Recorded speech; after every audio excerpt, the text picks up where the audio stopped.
Ram Ram ji. Saroj Sangwan block में आप सबका स्वागत है। तो सावन का पवित्र महीना चल रहा है। तो सावन के महीने में मैं एक भोले की कहानी सुनाना चाहती हूँ। और कहानी किसी लागा देख कर बताइए, और भाई कोई गलती हो तो पहला ही क्षमा मांगू हूँ।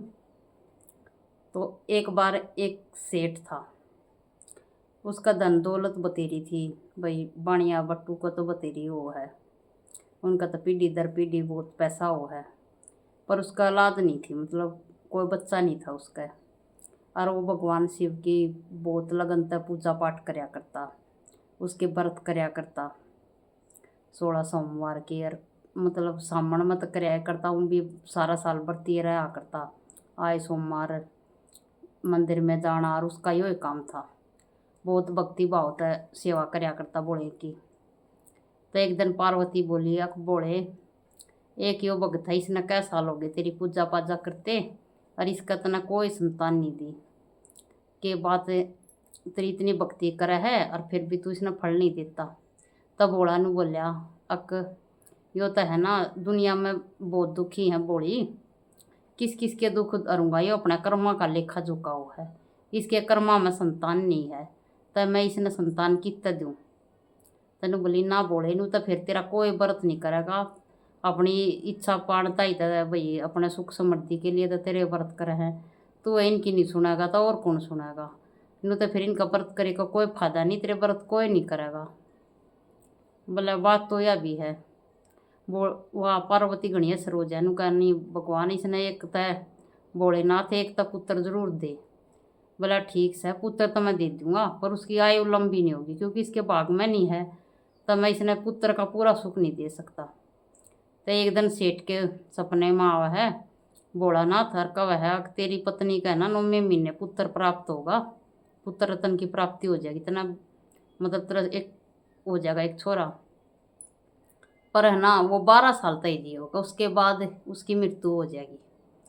और तो सेठ ना तो दुखी होता और ना खुशी होती उसका। वो घना तनु हो जाए भाई, ना हो रहा था चल कुछ टाइम तो मैं भी पुत्र का सुख देख सकूंगा, मेरी पत्नी भी बांधनी कुआ होगी, उसका भी हो जाएगा। और वो खुश नहीं होता। अब वही 12 साल बाद वो मर जाएगा।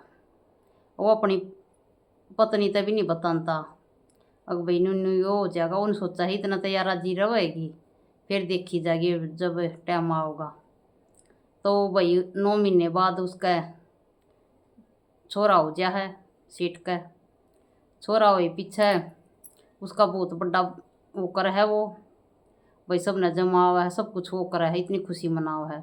पर सेठ का कितने की तक खुशी नहीं थी कि उसका नू थी। अब वही 12 साल बाद ही चला जाएगा, पर उसने बता भी नहीं सका था वो अपनी पत्नी तय अब 12 साल बाद ही मर जाएगा।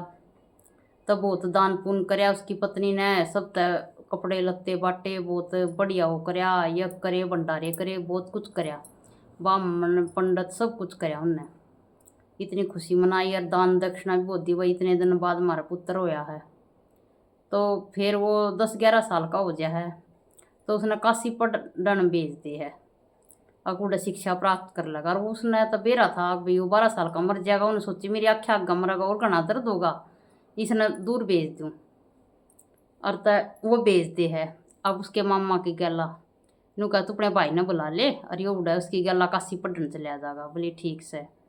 और गणाए धन दे दे है उन तय नू कहा भाई जाते हैं ना कि तभी कोई नंगा भूखा कोई गरीब फेटा सब तो दान करते जाइयो, और राय में ये करते जाइयो, किसी की आत्मा दुखाते ना जाइयो, तम बहुत दान पुण्य करते जाइयो काशी ताई, और उड़ा भी जाकर करियो। बोले ठीक से। तो फिर वे चले जा हैं दोनों मामा बेटा। वही कई दिन लग गया करते, पैदल चल लिया करते पहला टाइम में। और तो रास्ते में एक राजा की लड़की का ब्याह हुआ है, उड़ा बारात आ रही हुआ है। और तो वे भी उड़े सी डट जा जी, तो बारात डट रही हुआ, नुका विश्राम अड़े कर लेंगे, हमने भी अड़ा खाना पानी मिल जाएगा। और तो वो उड़े डट जा हैं, तो उड़े डटे पीछे वे देखा कि वो तो बहुत सुथरा छोरा है, और वो दूल्हा काना था। तो वो नहीं सोचा है कदर मारे उड़े बारात ने उल्टी भेज दे, हमने तो है नहीं हमारा तो काना दूल्हा है, और हमने तो बका बकू का ब्याह करवा रखा है। और नू सोचा इस राजा की जो छोरा आ रहा है इसने भेज दे, फेरे करवाए पीछे विदाई हम करवा लेंगे। तब इनू कहा भाई तुम इसकी जगह फेरे ले लो। बोला मैं क्यों ले लूँ, अग तना और धन दान देंगे, तू दान कर दिए तेरा मतलब दान पुण्य ही और तना घना धन दे देंगे तरी मतलब भगवान तय वो और प्रसन्न होंगे तेरा के लागेगा। तो मामा बेटा राजी हो जाए ना, सोचा है हमारा के लागेगा ले हमने तो और धन मिल जाएगा और भूखे नंगे ना हम जो भी वही बेचारे गरीब हैं उन्हें दान मिल जाएगा, मार दो और धन हो जाएगा तो हम और दान पुण्य कर देंगे, इन दो रस है हमारा के लागेगा। तब वे चले जा हैं और तब भाई जो का वो मतलब फेरा पर चले जा हैं, फिर फेरे भी हो जा हैं, ब्याह हो जा है उनका। तो ब्याह पीछे वे तो अपना काशी जाने की तैयारी हो जाए उनकी। अब भी मारा तो काम निपट गया, विदाई तुम करा लियो हमने क्या करना है। पर कितने की तरह के लड़के के मन में नु आवा है क्यों तो गलत होया भाई, ब्याह तो एक बार होया करे है और जिसके साथ हो जा सात वचन लिए जा है बाद में उसने पछतावा हुआ है। तो एक पत्र लिख दे है वो राजा की लड़की ताई। अगर जो उसने मैं सारी बात बता दी है कि देख ब्याह तो मेरी गल होया है और मैं काशी पढ़न जाऊँ, जो तना मेरी गल रहना हो मैं तो एक सेठ का लड़का हूँ, अब मेरी गल रहना हो तो भाई मैं उड़ा शिक्षा ग्रहण करूँगा काशी में, तू आ जाइए। और जो तन्ने इसकी गल जाना हो भाई राजा के लड़के गल और तो चली जाइयो काना है। तो पत्र पढ़ के हुआ था उस कहा भाई चाहे मेरा किसा भी था पति, मेरा तो चाहे गरीब है चाहे अमीर, मैं तो उससे गल शादी हुई है तो मेरा वही पति है। वो अपने बाबू तो बता दे हम राजा तक, पिताजी मेरे तो फेरे इसकी गल हुए थे पूछ लो इन तय। तो राजा उन तो दबाव दे है तो पूछा भाई फेरे किसकी गला, बोला जी फेरे तो उससे गल हुए थे, हमारा लड़का तो काना था हमने तो डरत्या न फेरे भी नहीं दवाए कदा अपना हट जाओ, इस मारे उस सेठ के लड़के गल फेरे कराए थे, वो तो काशी पढ़न गया।